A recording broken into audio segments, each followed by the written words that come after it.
Hi there! I don't post a lot of vlogs on my channel, but boy, have I got a story for you.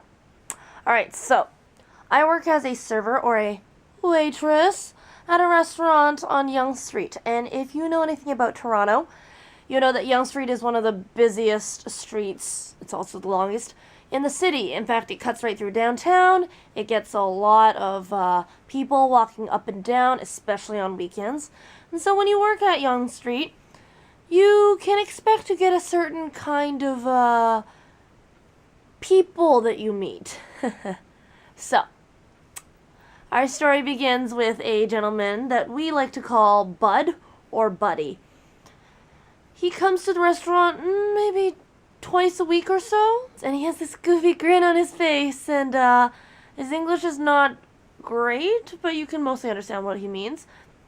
He always orders a Budweiser, hence the name, and he doesn't actually finish it, but he orders another, and sometimes he'll also get another shot of Jack, but whatever. He never actually finishes any of his drinks, just very weird that way. And our manager's not a huge fan of him because once he forgot to pay. Anyway, this gentleman likes to say very unnerving things like, "I love you. You're beautiful.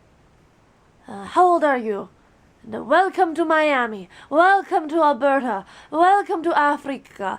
Literally dozens, sometimes even hundreds of times. Like, if you were to count up all of the repetitive phrases, yeah, it'd be a lot. He once said, "I love you," 23 times to me over the course of an hour and a half. It's very unnerving. Now, he does this to all of us, so not just me, but I seem to get a little bit more of his attention because I'm the only one that he actively asks to go to strip clubs with him regularly. He's also offered to buy me $100 shoes once when my heel broke a couple weeks ago. That was not fun. Huh. So I've started this new policy of just sort of not looking at him unless it's absolutely necessary to serve him a drink or take his money. Now, I'm not the only person at this place who gets admirers. There are some girls whom I work with who will actually take it very well. They play it up, they'll flirt back, and they'll even try to get some extra tips out of it. And it happens. One girl got tipped $10 for a $30 meal once.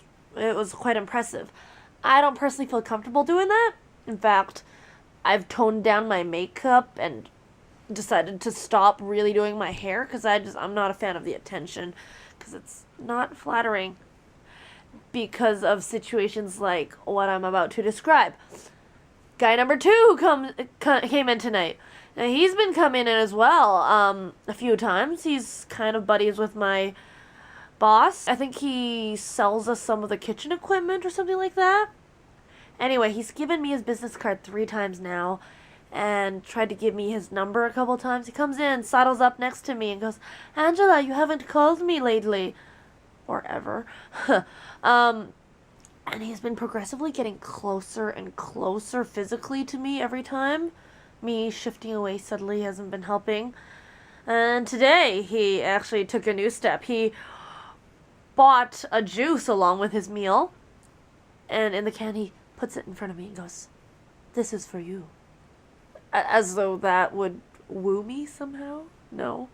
So obviously I play it off very coolly with my grab a glass of water and go, "No, I've got water, thank you, I appreciate it, but no thanks." And then I walk away, because that's how you do it. After quite some time of him saying creepy things like asking where I live, I'm not gonna tell you, I finally get an excuse to go downstairs and search in storage for something, and when I get back a few minutes later, one of my colleagues has been sympathetic enough to lie to this guy and tell him that my shift was over and that I'd left. Thank you. So, my shift actually was supposed to end after a few minutes from that time.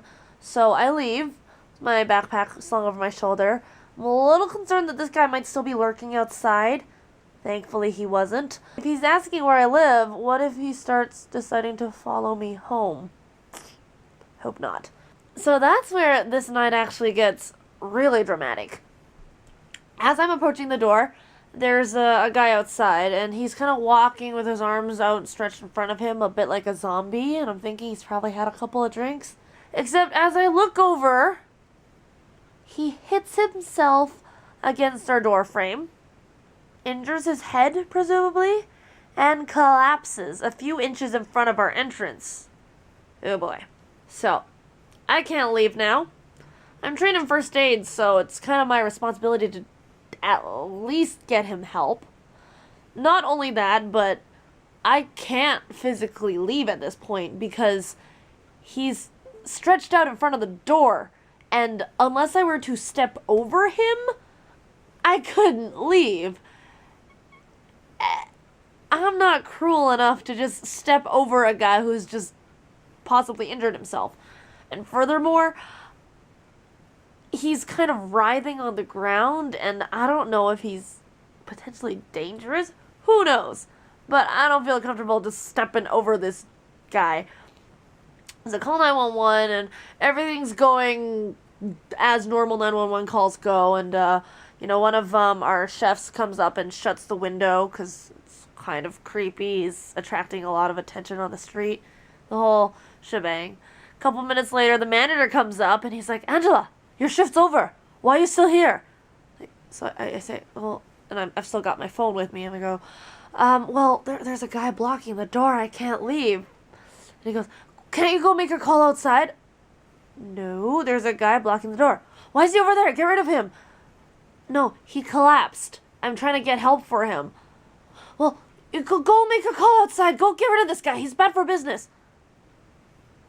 And I'm supposed to do that how?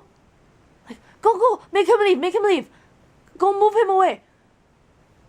Implying that I what? Drag him away from the door?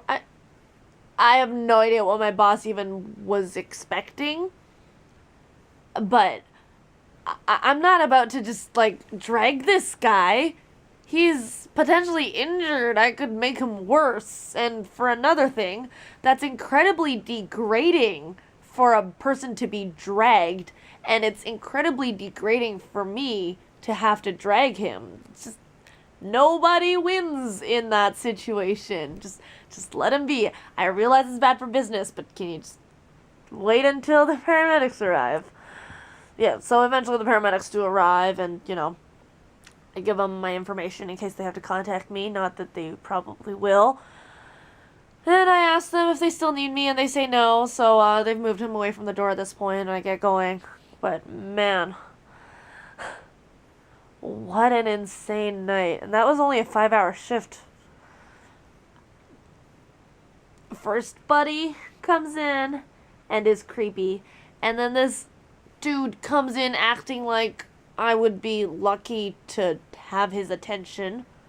Wrong. No, I'm so not interested. I think he thinks I'm playing hard to get. So, I absolutely realize that working on Yonge Street comes with this kind of expectation. You hope it doesn't happen, but you can't avoid it.